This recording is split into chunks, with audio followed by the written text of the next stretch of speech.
ya, atau SDM. Jadi kalau kita menggunakan kesehatan menyebabkan terhambatnya perkembangan kualitas, karena kalau kita makan yang ringan-ringan itu kalau mengandung formalin ataupun sejenis formalin itu cara berpikir kita gimana? Nggak kuat kita, ya. Kemudian sering kita kadang-kadang kalau makanan mengandung itu sering ngantuk, ya, sering ngantuk kita kadang-kadang sering ngantuk. Makanya oleh sebab itu, yang kedua merusak citra pangan Indonesia dan menurunkan daya saing di pasar global. Jadi kalau kita mengandung mengandung makanan formalin dan murah tadi, jadi harga pasar kita akan menurun. Jadi kualitasnya yang rendah. Terus Pak? Nah, apa itu pangan aman? Yang pertama pangan aman dari cemaran. Yang pertama vesika, rambut, ya termasuk rambut, kuku, serangga, kerikil, ya kerikil itu batu mungkin, ya itu yang disebabkan pencemaran. Karena mungkin beras, ya ada batu-batu yang kecil, ya waktu digiling. Kemudian kalau menurut biologi kuman bakteri, ya namanya protozoa, cacing parasit. Ini pangan aman namanya, ya. Kemudian kalau menurut kimia logam berat. Nah, ini ada gambarnya. Kemudian racun yang dihasilkan jamur namanya mikotoksin. Itu kalau menurut kimia. Terus Pak?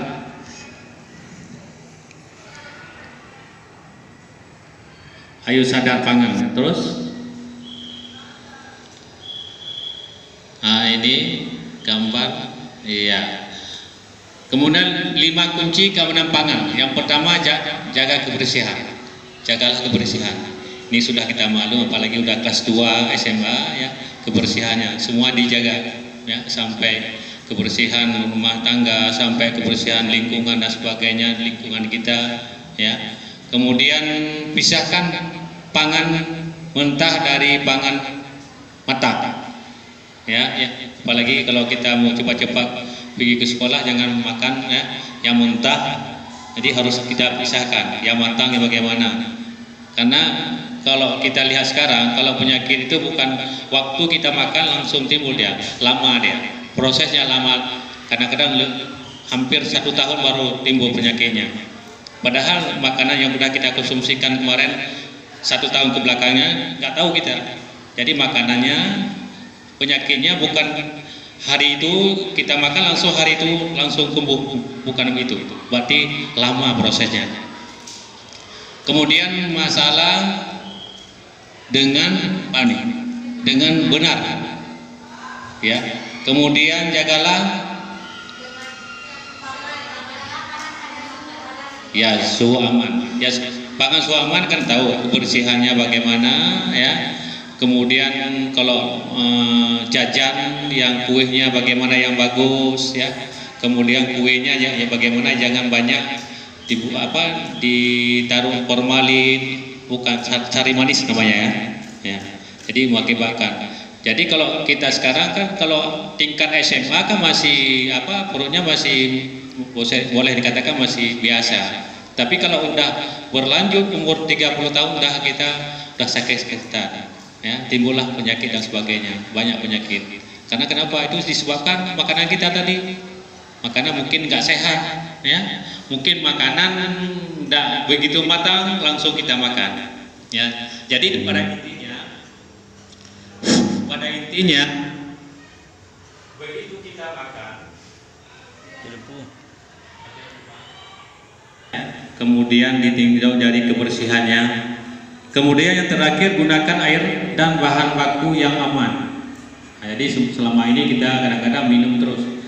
Boleh, kalau air aqua boleh juga minum, tapi kalau bisa kita bawa di sendiri, bawa di rumah, pakai tempatnya biar aman kita.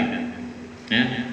Apalagi kalau air sekarang itu kan air yang pertama boleh dikatakan air sekarang kan isi ulang. Sebenarnya isi ulang itu sebenarnya kalau kita mau aman itu dimasak dulu sebenarnya, karena kita jangan ribut dan membutuhkan waktu yang lama, makanya kadang-kadang kita langsung minum.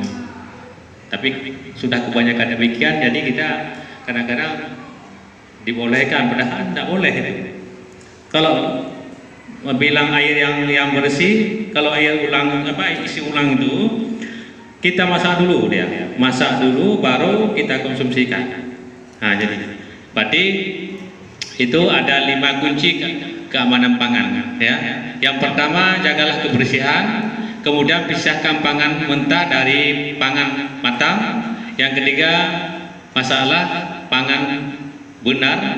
Kemudian yang keempat, jagalah pangan pada semua suhu aman ya. Yang terakhir, gunakan air dan bahan baku yang aman. Berarti ada 5 kunci keamanan pangan. Lanjut Pak. Tangan dengan seksama menggunakan sabun air bersih sebelum masak, menyiapkan pangan atau menjatuhkan pangan. Ini sudah biasa. Jadi maka diusahakan begitu kita sebelum makan, apakah minum, makan terutama harus cuci tangan ya. Jadi kalau nggak cuci tangan boleh juga pakai sendok, jangan langsung. Kadang-kadang kita nggak sadar ya. Contoh kita di sekolah ini main bola atau main volleyball dan sebagainya, harus cuci tangan dulu ya. Kemudian cuci tangan sudah dari toilet. Walaupun kita udah di toilet udah dengan air ya, air kan nggak tahu kita ada kuman di situ. Berarti harus cuci setelah kita cuci toilet kita ataupun berak kita udah siap kita cuci, tangan juga cuci. Kalau bisa pakai sabun. Itu dibiasakan. Ya, dibiasakan. Karena kita sekarang seperti yang kita katakan tadi, penyakit itu bukan pada hari itu dia tumbuhnya, tapi begitu dia apakah 1 tahun ke depan baru terjadinya berbagai penyakit.